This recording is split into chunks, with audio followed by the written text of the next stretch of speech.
आप शेयर करें, लाइक करें एंड सब्सक्राइब करें। Thank you.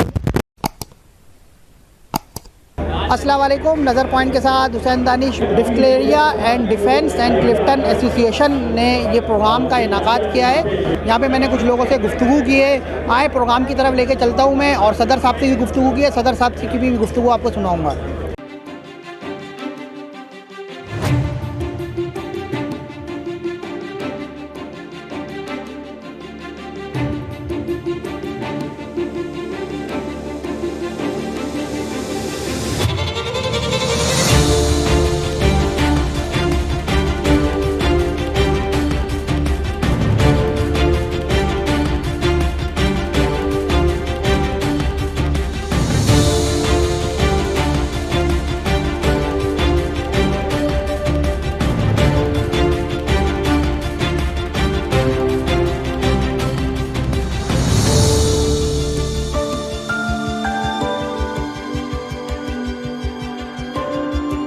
रहमान, मेरा नाम शाहिद मोहिउद्दीन है।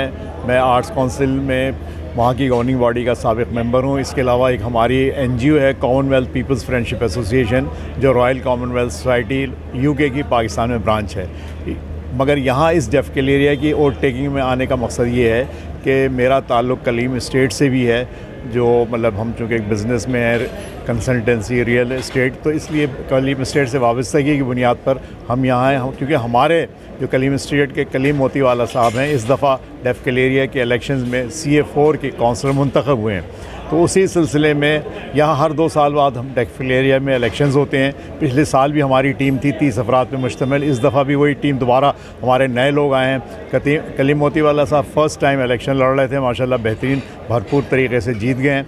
और ये जो डेफिलेरिया है, डिफेंस क्लिफ्टन के अलावा बहरिया और इसके अलावा हमारे मेमार, यानी तकरीबन बहुत ही ज़्यादा एक्टिव मतलब तंजीम है रियल इस्टेट वाले। इसमें जितने रियल इस्टेट से वाबस्ता लोग हैं वो इसके मेंबर हैं, और एक बहुत ही मुनज़्ज़म तंजीम है। तो हमें भी एक छोटा सा एक अदना रोल अपना अदा कर रहे हैं इस तंजीम में, as a worker, as a volunteer, as a मतलब सपोर्टर। और चूँकि हम लोग बिज़नेस में भी हैं, इसके अलावा NGO भी है, तो ये हमारा इंटरलिंक, तो ये आज की तकरीब यही हवाला था। और यहाँ के बहुत अच्छा लगा, क्योंकि आपस में अब ये इलेक्शन अगले 2 साल बाद होंगे, मगर ये जो 2 साल तक इन्होंने काम करना है, तो फिर अगले साल इंशाल्लाह फिर यही टीम, यही ग्रुप जो UTA का है वो इंशाल्लाह जीतेगा। और इसीलिए हम लोग जो काम कर रहे हैं, और असल में स्पिरिट जो है ना, हमारे पिछले जो सदर थे ज़ुबैर बेग साहब और अभी जौहर इकबाल साहब, ये बहुत ही डेडिकेटेड लोग हैं, और इनकी क़यादत पे और इनकी टीम के साथ जो काम हो रहा है, इसमें बड़ी खुशी भी होती है और अपनायत भी महसूस होती है। अस्सलाम वालेकुम, मैं Imran Aziz, member arts council Pakistan Karachi.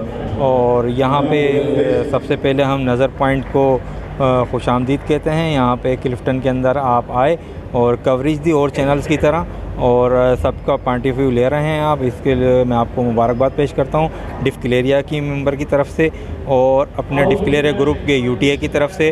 और माशाल्लाह जी, UTA ने हमारे क्लीन स्वीप किया है इस साल भी, और पिछले 2 साल पहले भी क्लीन स्वीप किया था।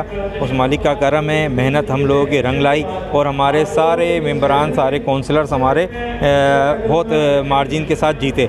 और इंशाल्लाह आइंदा भी हम आपको इसी तरह मेहनत से काम करके दिखाएंगे डिफेंस क्लिफ्टन के अंदर, और जितनी भी प्रॉपर्टीज़ के मामलात हैं वो इंशाल्लाह हल करके दिखाएंगे।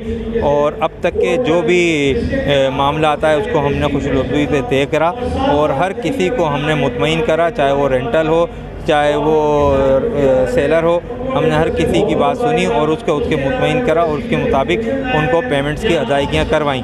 और हमारा ग्रुप माशाल्लाह 3 साल होने को हैं इस ग्रुप मेरे को इसमें हुए, और अब तक हमने इसकी सारी मंजिलें माशाल्लाह बेहतरीन तरीके से तय की हैं। हमारे VP क्लिफ्टन इमरान अमानुल्लाह के साथ हमने बहुत मेहनत से सारी कामयाबी हासिल करी, और इसीलिए लोगों ने हमें इस साल भी 2023 में चुना।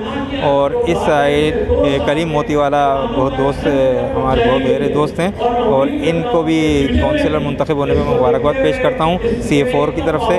और इनकी आइंदा भी इनकी मेहनत का रंग लाएगी इंशाल्लाह। और ये आप पूरा डिफेंस क्लिफ्टन फ़ैसला करेगा हमारे ग्रुप के बारे में, जो आपने हमारे साथ दिया डिफेंस क्लिफ्टन ने।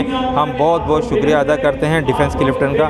शुक्रिया। अस्सलाम वालेकुम दोस्तों, मैं हूं कलीम मोहम्मद कलीम मोतीवाला, CFO काउंसिलर डेफक्लेरिया। सर, आज के हवाले से तकरीब के बारे में आप क्या बोलेंगे? आज जो है डेफक्लेरिया की हमारे जो इलेक्शन हुए थे उसके अंदर जो काउंसिलर और VP और सेक्रेटरी और सदर GS जो लोग मुंतखब हुए थे उनकी ओथ सेरेमनी है आज। और आज अल्हम्दुलिल्लाह डेफक्लेरियंस तमाम जो हैं इस ओथ सेरेमनी में शिरकत करते हैं और इफ्तार पार्टी है और डिनर रखा गया है। सर, ये गेट टुगेदर करने का मकसद असल क्या है? असल मकसद ये है कि हमारे जो ब्रोकर और को ब्रोकर जो होते हैं आपस में एक दूसरे से ताल्लुकात कायम हों, एक दूसरे से बिज़नेस शेयर करें, इन्वेंट्री आपस में शेयर करें, क्योंकि ज़ाहिर सी बात है जब एक दूसरे से मुलाकात होती है तो बिज़नेस बढ़ता है। सर, रियल्टर बिजनेस में इस वक्त जो है बड़ा बहरान आया हुआ है, महंगाई की वजह से आप क्या देखते हैं?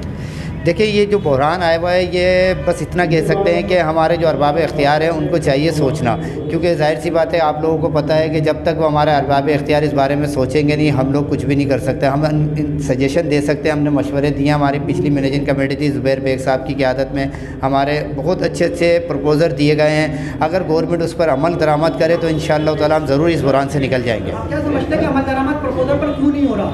देखिए, जो सियासतदान हैं उनकी पॉलिसी गलत है, क्या वजूहत है? असल में हमारे जो सियासतदान हैं उन लोगों के अपने जो मामला थे वो बेहतर समझते हैं कि उनकी पॉलिसीज़ किस तरह की है और क्या है। लेकिन मैं इतना कहूँगा कि खुदारा प्लीज़ इस मुल्क और इस माशियत के बारे में कुछ सोचें, क्योंकि ज़ाहिर सी बात है रियल इस्टेट जो है पाकिस्तान का सबसे बड़ा इदारा रेवेन्यू का, क्योंकि ज़ाहिर से ओवरसीज़ पाकिस्तानी जो भी इन्वेस्टमेंट करता है वो हमारी रियल इस्टेट के अंदर करता है। जब रियल इस्टेट के अंदर इन्वेस्टमेंट नहीं होगी तो कुछ भी नहीं हो सकेगा। सर, आप मैसेज क्या देंगे? मैं ये मैसेज देना चाहता हूँ गवर्नमेंट को कि प्लीज़ इस रियल इस्टेट के सेक्टर के ऊपर जितने टैक्सेस लगाए गए हैं फिल फॉर इन टैक्सेस के ऊपर नज़रसानी की जाए, क्योंकि जब ये नज़रसानी होगी तो जाहिर सी बात है रियल इस्टेट का शोबा उठेगा। यहाँ पे मेरे साथ इमरान साहब मौजूद हैं, आए उनसे हम गुफ्तगू करते हैं आज के हवाले से कि आज गेट टुगेदर रमज़ान में अफ्तार पार्टी और डिनर किस तरह देख रहे हैं, क्या खुशाइन है, क्या बिज़नेस कम्युनिटी के लिए क्या खुशाइन हो सकता है? अस्सलाम वालेकुम सर। वालेकुम, बिस्मिल्लाहिर्रहमानिर्रहीम। डिफक्लेरिया, सबसे पहले तो मैं आपको डिफक्लेरिया के बारे में बताऊं। Defence and Clifton real estate agent association है जिसको हम डिफक्लेरिया कहते हैं, और ये पाकिस्तान की सबसे बड़ी रियल इस्टेट एजेंट एसोसिएशन है। आज इसकी इलेक्टेड बोर्ड जो नई बॉडी आई है 2023 से 2025, इसकी आज वोट टेकिंग सेरेमनी है और हर 2 साल में हमारे इंतखाबात होते हैं और एक प्रॉपर तरीके से होते हैं, और जो भी कमेटी आती है एक प्रॉपर तरीके से जाने वाली जो है और नई आने वाली को हैंडओवर करती है। आज उसी सिलसिले में वोट टेकिंग सेरेमनी है और साथ में हमारा हर साल इफ्तार का एक डिनर होता है रमज़ान में, और साथ साथ ये हमारा एक डिनर भी आज है। और इसके साथ साथ हमारी 31 रुकनी मैनेजिंग कमेटी है और हमारा बेसिकली काम रियल्टर्स की भलाई है, और हमारी एक वेलफेयर एसोसिएशन भी है, एक बिजनेस एसोसिएशन भी है जिसमें तमाम ब्रोकर्स के डिस्प्यूट आते हैं उसको अमल करते हैं। वेलफेयर के हवाले से हमने काम किया है। इसके अलावा ड्राइविंग लाइसेंस और बहुत सी ऐसी चीज़ें हैं जो हम ब्रोकर्स के लिए काम डिफक्लेयर करती है और करती रहेगी। इसके साथ साथ जो सिंध गवर्नमेंट है और FBR फेडरल गवर्नमेंट और सिंध गवर्नमेंट की तरफ से आने वाले टैक्सेस का जो सिस्टम है, जैसे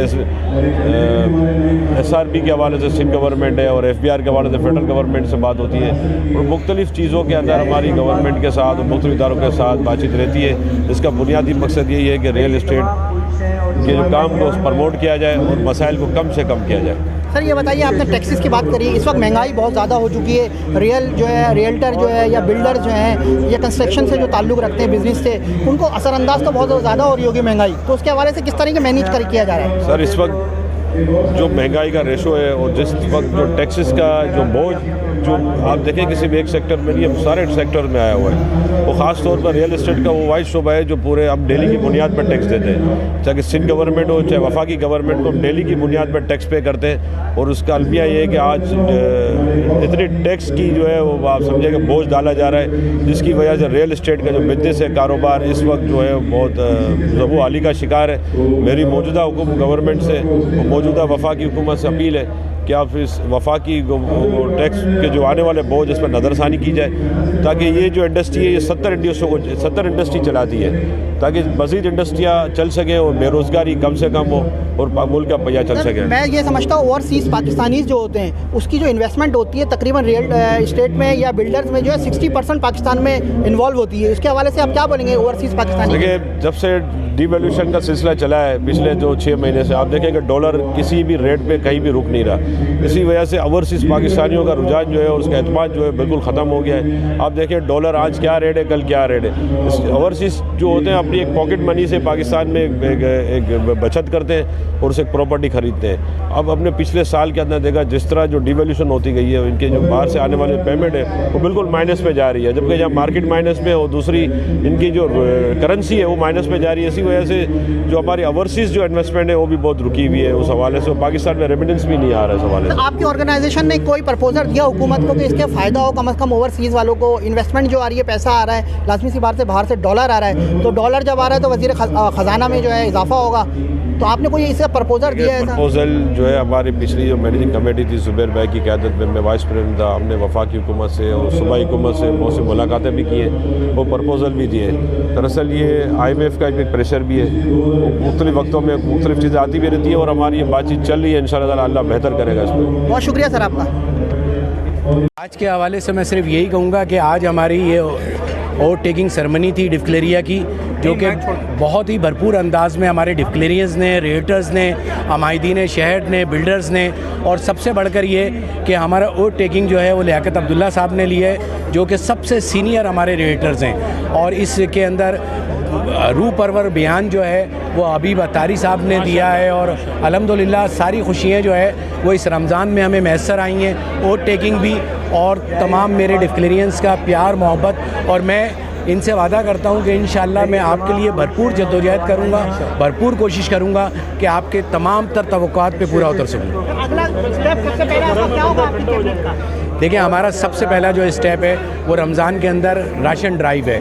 हम अपने तमाम जो हमारे एसोसिएट मेंबर हैं, जो हमारे वैसे मेंबर हैं, उनके लिए हम राशन ड्राइव कर रहे हैं। तो ये मेरा पहला स्टेप है, और इंशाअल्लाह रमज़ान के बाद जो है तमाम तर कुव्वतें, तमाम तर तवानाई मेरी 31 रुकनी टीम की जो है वो अपने डिक्लेरियंस और रेटर्स की फलाह व बहबूद पे खर्च होंगी इंशाअल्लाह। महंगाई के हवाले से आप क्या बोलेंगे? देखिए, मसाइल इस वक्त इस तरह के गूमगू मसाइल हैं कि कंट्री वाइज मसाइल हो गए हैं। ये किसी एक डिपार्टमेंट के, किसी एक एसोसिएशन के मसाइल नहीं है, बल्कि हम दुआ गो हैं कि हमारी कंट्री जो है वो सर्वाइव करे।